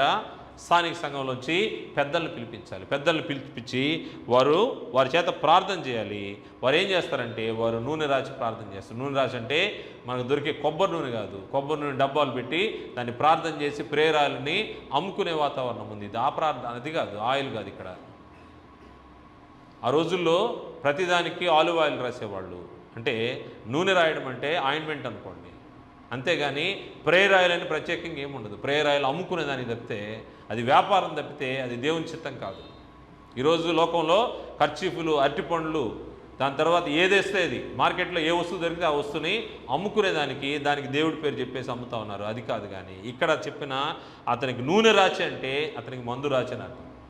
ఆ రోజుల్లో ఆలివ్ ఆయిల్ ఉండేది, ఆలివ్ ఆయిల్ ఒలివ్ నూనె రాచేవాళ్ళు, దాంతో కట్టుకట్టేవాళ్ళు. ఆ విధంగా రాచి అతని కొరకు ప్రార్థన చేయవాలి. ఇందులో ముఖ్యమైనది ఆ నూనె కంటే కూడా ఇంపార్టెంట్ అయింది విశ్వాస సహితమైన ప్రార్థన ఆ రోగిని స్వస్థపరచును.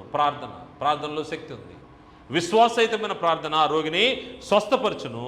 ప్రభు అతను లేపును. అతడు పాపములు చేసిన వాడైతే పాప క్షమాపణ పొందును.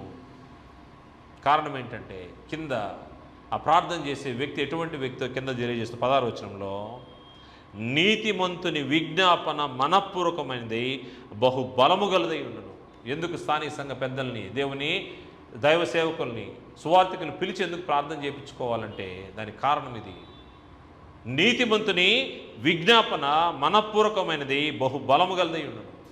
అందువల్ల నీకు స్వస్థత, నీకు రోగం నుంచి కుదురుపాటు జరుగుతూ ఉంటుంది. మరియు ఎలా ప్రార్థన చేయాలని దాన్ని మనం ఆలోచన చేస్తే ప్రార్థన విసుగక చేయాల్సిన అవసరం ఉంది. విసుగక చేయాలి అంటే కాసేపు ప్రార్థన చేసి దానికి ఆన్సర్ రావట్లేదని మానేయడం కాదు, లేకపోతే కొద్ది రోజులు ప్రార్థన చేసి దానికి జవాబు రావట్లేదని మానేయడం కాదు. విసుగక ఎడతెగక ప్రార్థన చేయాలి. మరియు న్యాయమైన ప్రార్థనలు దేవుడు అంగీకరిస్తూ ఉంటాడు. మనం చూసాం కదా, మనకు విస్తారంగా చేస్తూ ఉంటాము, మన కోరికలన్నీ చేస్తూ ఉంటాము, కానీ వాటి ద్వారా ఏమీ రాదంట. మనం చూస్తే యాకోబు పత్రిక 4వ అధ్యాయంలో 2వ వచనం నుండి మొదటి నుంచి వస్తున్నాం. మీలో యుద్ధములను పోరాటములు దేని నుండి కలుగుచున్నవి? మీ అవయవంలో పోరాడు మీ భోగేచుల నుండియే కదా. మీరు ఆశించుచున్నారు కానీ మీకు దొరకటలేదు. నరహత్య చేయుదురు, మత్సరపడుదురు కానీ సంపాదించుకోలేరు. పోట్లాడుదురు, యుద్ధము చేదురు కానీ దేవుని అడుగునందున మీకేమీ దొరకదు. మీరు అడిగినను దేనికోసం ప్రార్థన చేస్తున్నారంట? మీరు అడిగినను మీ భోగముల నిమిత్తం వినియోగించుటకై దురుద్దేశంతో అడుగుదురు కనుక మీకేమీ దొరకటలేదు. దురుద్దేశంతో అడుగుతా ఉన్నారంట. లేచినప్పటి నుంచి ప్రార్థన అంటే నాకు అది కావాలి, ఇది కావాలా, నా బిడ్డలకి ఇది కావాలి, నా కుటుంబానికి ఇది కావాలి, నా అవసరతలు ఇది, అది ఇది ఇది ఇది ఇంతే. ప్రార్థన అంటే ఇంతకు మించి వేరే ఏమి రావు. ఈ విధంగా అడుగుతా ఉన్నామంటే నువ్వు మంచి ఉద్దేశంతో అడుగుతున్నావా, సాధ్యానికి అసాధ్యమైందని అడుగుతున్నావా, సాధ్యానికి మించిందని అడుగుతున్నావా? అదేమంటే దేవుడు శక్తిమంతుడు ఇస్తాడని ఒక మాట మళ్ళీ కింద నువ్వు దాన్ని జతపరిచేసి ఏం చేస్తున్నామంటే దురుద్దేశంతో అడుగుతున్నావు కనుక మీకేమీ దొరకటలేదంటాడు. అందువల్ల ప్రార్థన చేసేటప్పుడు చేయకుండా ప్రార్థన ఉంది. చేయవలసిన ప్రార్థన దురుద్దేశంతో చేయకూడదు, మంచి ఉద్దేశంతో చేయాలి. పరిసయ్యుడు ప్రార్థన మనకు తెలుసు. దేవుని సముఖానికి వచ్చాడు, పరిసయ్యుడు వచ్చి ప్రార్థన చేస్తూ ఉన్నాడు. పక్కనే పాపం చేసినటువంటి పరిస్థితిలో ఉన్నటువంటి వ్యక్తి మాట్లాడుతూ ఉన్నాడు. లూకాసు వార్తలు మనం చూద్దాం, ఈ సందర్భం చూద్దాం. మనం లూకాసు వార్త 18వ అధ్యాయము 10వ వచనం మనం చూస్తే, లూకాసు వార్త 18వ అధ్యాయము 10వ వచనంలో ఆ సందర్భం కనబడుతుంది.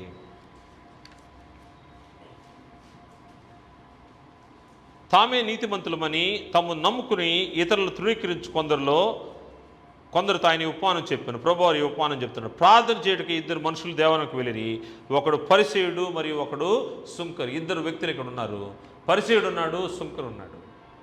పరిసయ్యుడు ప్రార్థన ఎలా ఉందంటే, ఆ పరిసయ్యుడు నిలబడి, దేవా నేను చోరులను, అన్యాయస్తులను, వ్యభిచారులైన ఇతరుల మనుషుల వల్లనైనను ఈ సుంకరు వల్లనైనను ఉండనందుకు నీకు కృతజ్ఞతాస్తుతులు చెల్లించున్నాను. ఆయన కంపేర్ చేస్తూ ఉన్నాడు. నేను ఎంత గొప్పవాడినో ఈ పాపిలా కాదు అని పక్కన ఒక వ్యక్తిని చూపించి మాట్లాడుతున్నాడు, సుంకర్ని. మరి చెప్తున్నాడు, ఈయన ఘనతలని చెప్తున్నాడు. వారముకు 2 మార్లు ఉపవాసం చేయొచ్చు, నా సంపాదన అంతట్లో 10వ వంతు చెల్లించునని తనలో తాను ప్రార్థించుచుండెను. ఇది పరిసయ్యుని ప్రార్థన. సుంకరి ప్రార్థన అయితే దేవుని దగ్గర తలెత్తడానికి కూడా ధైర్యం లేక రొమ్ము కొట్టుకొంచు, దేవా పాపి నేను, నన్ను కరుణించమని పలికాను. ఇద్దరిలో ఎవరు నీతిమంతుడిగా తీర్చబడ్డాడంటే ఈ సుంకరి నీతిమంతుడిగా తీర్చబడ్డాడు దేవుని ఎదుట. కారణం ఏంటంటే చేయవలసిన విధానము, దేవుని సముఖంలో నువ్వు ప్రార్థన చేయవలసిన విధానం. పరిసయ్యుని ప్రార్థన వలె ప్రార్థన చేయకూడదు. సుంకరు వలె తగ్గించుకొని ప్రార్థించాల్సిన అవసరం ఉంది. మరియు సందేహిస్తూ ప్రార్థన చేయకూడదు. నీకు ఏదైనా కావాలంటే దేవుని సముఖంలో దేవుని అడిగే విధానం తెలుసుకున్నావు, సందేహపడకూడదు. దేవుడు ఇస్తాడో లేదో డౌట్ ఉండకూడదు నీకు. సందేహపడేవాడికి దేవుడు ఏమి చేయడు. సందేహపడదు, ధైర్యంగా అడగాల్సిన అవసరం ఉంది. సందేహపడుతూ అడిగితే ఏం జరుగుతుందో మనం చూస్తే యాకోబు పత్రిక 1వ అధ్యాయము 5వ వచనం మనం పరిశీలన చేస్తే, సందేహపడుతూ అడిగితే అతనికి ఏమీ లభించదు, కానీ సందేహం లేకుండా అడగాలి. నీకేం కావాలన్నా, నీకు జ్ఞానం కావాలంటే దేవుని అడగాలి, సందేహపడకుండా అడగమని దేవుడు చెప్తా ఉన్నాడు. మనం చూస్తే యాకోబు పత్రిక 1వ అధ్యాయం 5వ వచనంలో, మీలో ఎవరికైనా జ్ఞానం కొదువుగా ఉన్నాడలా అతడు దేవుని అడగవలను, అప్పుడు అది అతనికి అనుగ్రహింపబడును. ఆయన ఎవరిని గద్దెంపక అందరికీ ధారాళముగా దయచేవాడు. సందేహించకుండా అడగాలి. అయితే అతడు ఏమాత్రము సందేహింపక విశ్వాసముతో అడగవలను. సందేహించువాడు గాలి చేత రేపబడి ఎగిరిపడు సముద్ర తరంగమును పోలియుడు. సందేహిస్తే దేవుని దగ్గర నుంచి నీవేమీ పొందుకోలేవని గ్రంథం తెలియజేస్తూ ఉంది. మరియు దురాశతో ప్రార్థన చేయకూడదని చూసాము. మరియు సంతోషంగా ప్రార్థన చేయాలి. ప్రార్థన చేసేటప్పుడు ఇదేంది నాకు రోజు ఇదొక బాధ అయిపోయిందే, రోజు అక్కడ చూస్తేనేమో చర్చిలో చెప్తా ఉన్నారు ప్రార్థన చేయాలని, ఉదయాన్నే లేచి ఇది నాకు పెద్ద తలనొప్పిగా ఉంది. కాదు, ప్రార్థన చేసేటప్పుడు సంతోషంగా ప్రార్థన చేయాలంటే ఒకసారి చూద్దాం ఆ మాట. ఎందుకంటే సంతోషంగా ప్రార్థన చేయమని ఉందా గ్రంథంలో అని అడిగే మనుషులు కూడా ఉండొచ్చు. అందుకోసం ఫిలిప్పీ పత్రిక 1వ అధ్యాయం చూస్తే, ఫిలిప్పీ పత్రిక 1వ అధ్యాయము 3వ వచనం నుండి మనం పరిశీలన చేస్తే, ఫిలిప్పీ పత్రిక 1వ అధ్యాయము 3వ వచనం నుండి 3-6 కలిసి ఉన్నాయి. నేను మధ్యలో చూస్తాను. నేను చేయు ప్రతి ప్రార్థనల్లో ఎల్లప్పుడూ సంతోషముతో ప్రార్థన చేయొచ్చు. పౌలు గారు చెప్తా ఉన్నాడు, ఆయన ప్రార్థన చేసేటప్పుడు ఆయన ఎప్పుడు కూడా బాధపడలేదంట, లేకపోతే ఇబ్బందికరంగా ప్రార్థన చేయాల. నేను చేయు ప్రార్థనలో ఎల్లప్పుడూ సంతోషంతో ప్రార్థన చేయొచ్చు. నేను మేము జ్ఞాపకం చేసుకున్నప్పుడు ఎల్లను నా దేవునికి కృతజ్ఞతాస్తులు చెల్లించుచున్నాను. సంతోషంతో ప్రార్థన చేయాలి. ప్రార్థన చేసేటప్పుడు నువ్వు స్వస్థ బుద్ధితో ప్రార్థన చేయాలి, మంచి బుద్ధితో. ఇతరుల కొరకు ప్రార్థన చేసేటప్పుడు ఆఫ్ మైండెడ్గా చేయకూడదు. అంటే అతనికి ఆ పని కావాలా వద్దా అనే సంశయంతో చేయకూడదు. అతనికి దేవుడు సంపూర్ణంగా ఆరోగ్యం ఇవ్వాలి, సంపూర్ణమైన ఆశీర్వాదం ఇవ్వాలి.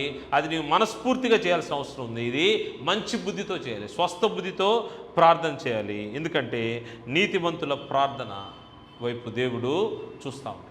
నీతిమంతుని ప్రార్థన బహు బలము గలదని మనం ఇందాక చూసాము. మరియు ప్రార్థన ఎవరికి చేయాలని మనం ఆలోచన చేస్తే, ప్రార్థన పాత నిబంధన కాలంలో ప్రార్థన చేయడానికి దేవుని భక్తులందరూ ఎలా ప్రార్థన చేసేవారంటే డైరెక్ట్గా దేవునికి ప్రార్థన చేసేవాళ్ళు, దేవునికి ప్రార్థన చేసేవాళ్ళు పాత నిబంధన కాలంలో. ఇప్పుడైతే మనం ఎలా ప్రార్థన చేయాలి? క్రీస్తు యేసు ద్వారా తండ్రి అయిన దేవునికి మనం ప్రార్థన చేయాలి. క్రైస్తవులు ఎలా ప్రార్థన చేయాలి? క్రీస్తు యేసు ద్వారా తండ్రి అయిన దేవునికి ప్రార్థన చేయాల్సిన అవసరం ఉంది. మనం చూస్తున్నాము పాత నిబంధన అంటే, పాత నిబంధన అమలున్న కాలంలో తండ్రి అయిన దేవునికి ప్రభు అయిన క్రీస్తు భూమి మీద ఉన్నప్పుడు ప్రార్థన చేసిన ప్రార్థన యోహాను సువార్తలో మనం చూస్తే, యోహాను సువార్త 17వ అధ్యాయంలో చూస్తే, యేసు ఈ మాటలు చెప్పి ఆకాశం వైపు కన్నులెత్తి తండ్రి నా గడియ వచ్చి ఉన్నది అని ప్రార్థన చేస్తా ఉన్నాడు. ఎవరికి చేశాడు ఆయన? దేవునికి చేస్తా ఉన్నాడు.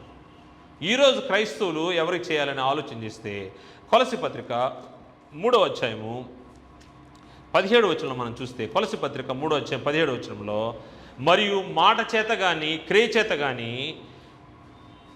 మీరేమి చేసినను ప్రభువైన యేసు ద్వారా తండ్రి అయిన దేవునికి కృతజ్ఞతాస్తులు చెల్లించుచు సమస్తమును ఆయన పేరట చేయుడి. సమస్తమును ఆయన పేరట చేయాలి. క్రీస్తు యేసు లేకుండా దేవుని దగ్గరికి నీ ప్రార్థన ఇప్పుడు వెళ్ళేదానికి అవకాశం లేదు. మన ప్రార్థన ఎలా వెళ్తాయి? ఇప్పుడు మనం పోస్ట్ రాసేటప్పుడు, ఏదైనా ఒక ఊరు పేరు రాసేటప్పుడు ఏం చేస్తామంటే, ఆ ఊరు కంటే ముందు వయా అండ్ సోన్స్ ఊరు పేరు రాస్తాం. వయా అని రాస్తాం. మీకు ఇప్పుడు అలవాటు ఉందో లేదా, అంత ఈమెయిల్స్ కాబట్టి లెటర్స్ రాసే వాళ్ళకి పాతకాలం మా తరానికి తెలుసు. ఏం రాస్తాం అంటే ఆ విలేజ్ పేరు రాస్తాం. విలేజ్ కంటే ముందు ఇప్పుడు మీరు మండల్, డిస్ట్రిక్ట్ అని రాస్తారు కదా. వయా అంటే ఆ ఊరు మీదుగా వెళ్తుందని తెలియజేయడం కోసం ఇప్పుడు వయా జీసస్ క్రైస్ట్ అనమాట. అంటే ఇప్పుడు మనము దేవుని దగ్గర ప్రార్థన వెళ్ళాలంటే క్రీస్తు ప్రభు ద్వారా వెళ్ళాలి. సమస్తమును ఆయన పేరట చేయుడి అన్నాడు. అందుకోసము ప్రార్థన చేసేటప్పుడు మన ప్రార్థనలు సమయోచితమైన ప్రార్థనలు ఉండాలి. సమయోచితమైన సహాయం కొరకు నువ్వు ఏ ఇబ్బందులు ఉన్నా, ఏ ఇరుకులు ఉన్నా, నువ్వు పాపము నుంచి దూరంగా ఉండడానికి, దేవునికి దగ్గర అవడానికి, దేవుని కొరకు దేవునికి నువ్వు ఎప్పుడు కూడా ప్రార్థన చేయాల్సిన అవసరం ఉంది. మరియు పరిశుద్ధుల అవసరత కోసం ప్రార్థన చేయాలి. ఈరోజు మన సహోదరుడు ఆర్ఆర్బి ఎగ్జామ్ కోసం వెళ్ళున్నాడు. ఆయన కోసము సంఘమంతా మనం ప్రార్థన చేస్తున్నాము. అదేవిధంగా అనేక మంది ప్రార్థన చేస్తున్నారు. ఈ విధంగా సహోదరుల యొక్క పరిశుద్ధుల అవసరాల నిమిత్తం మనం ప్రార్థన చేయాల్సిన అవసరం. పరిశుద్ధుల అవసరాలు అనేది మనం ప్రార్థనలో మొట్టమొదటి భాగము. తర్వాత మన బలహీనతల్లో మనల్ని దేవుడు బలపరచడం కోసం మనం ప్రార్థన చేయాలి. అదేవిధంగా ఈ ప్రార్థన ఏమన్నారంటే దేవుని దగ్గరికి మనం వేసే ధూపం అన్నారు. పాత నిబంధనలో గుడారములో, మందిరములో యాజకులు ధూపాన్ని వేసేవారు, దేవుని సముఖంలో ధూపం వేసేవారు. అటువంటి ధూపము ఈరోజు క్రైస్తవులంగా క్రీస్తు సంబంధంగా మనం ఏం చేస్తున్నాము, ప్రార్థన అనే ధూపాన్ని మనము వేస్తూ ఉన్నాం. ఈ కొత్త నిబంధనలో ప్రార్థన ధూపం మనం చూస్తే చివరిగా ఒక మాట చూసుకొని ముగిద్దాము. కీర్తన గ్రంథము 141వ కీర్తన మొదటి 2 వచనాలు మనం పరిశీలన చేస్తే 141 కీర్తన మొదటి 2 వచనాలు, యెహోవా నేను నీకు మొర్రపెట్టుచున్నాను, నా యొద్దకు త్వరపడి రమ్ము, నేను మొర్రపెట్టగా నా మాటకు చెవియొగ్గుము, నా ప్రార్థన ధూపం వలెను, నేను చేతులెత్తుట సాయంకాల నైవేద్యం వలన నీ దృష్టికి అంగీకారములగును గాక. ప్రార్థన అనే ధూపము ఎప్పుడు కూడా నిత్యము ఎడతెగక వెళ్ళాలి. క్రొత్త నిబంధన చట్టంలో అపోస్తుల బోధ ఎందును, సహవాసమందును, రొట్టె విరుచుటేందును, ప్రార్థన చేయుటేందును ఎడతెక్కున్నారు.